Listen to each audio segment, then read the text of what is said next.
දෙවනුවට මෙම අල් කුර්ආනයේ එළිදැක්වීමේ මෙම වැඩසටහනේ ඔබ ඇමතීම සඳහා මම ඊටම ආදරයෙන් ගෞරවයෙන් ඇරයුම් කරනවා නීතිඥ සහෝදරි නුස්රා මහත්මියට.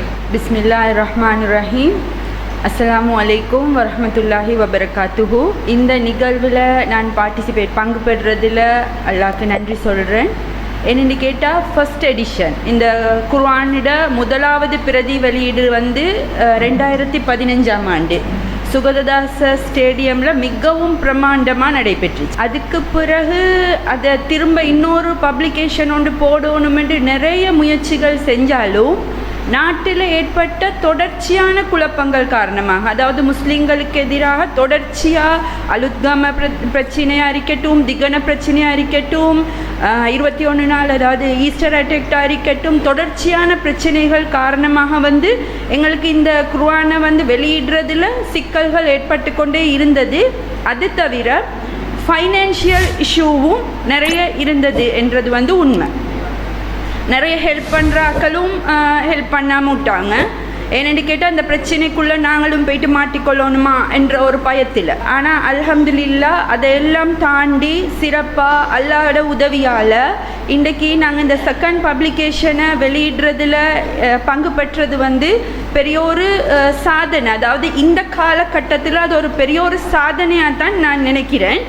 இதில் முதலாவது தடைகள், அதாவது அமைப்பை தடை செஞ்சது மட்டும் இல்லாமல் இஸ்லாமிய புத்தகங்களை வெளியிலிருந்து ஸ்ரீலங்காக்குள்ளே கொண்டு வரத்துக்கான ஒரு தடை ஒன்று போடப்பட்டிருந்துச்சு.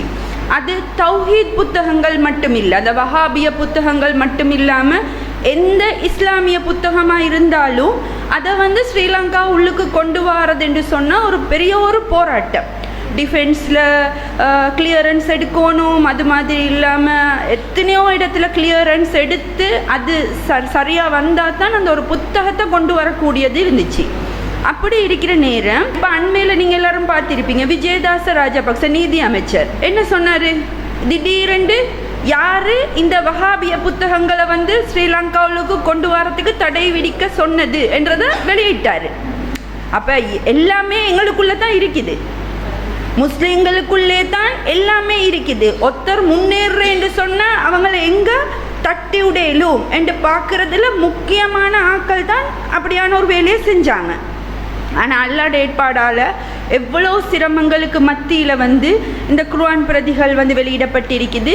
காலத்துக்கு தேவையான ஒன்று தான். என்னென்னு கேட்டால் எங்களோட சிங்கள லாயர் ஒரு சீனியர் லாயர், இன்றைக்கி நான் அவருக்கு இன்விடேஷன் கொடுத்தேன். அந்த இன்விடேஷன் கொடுக்குற கேப் கொஞ்சம் லேட் ஆகிட்டு அவர் கண்டியில் இருக்கிறே கொள்ளையலாம். ஆனால் அவருக்கு ஒரு குர்ஆன் ஒன்று கேட்டு ரிக்வஸ்ட் பண்ணியிருந்தார்.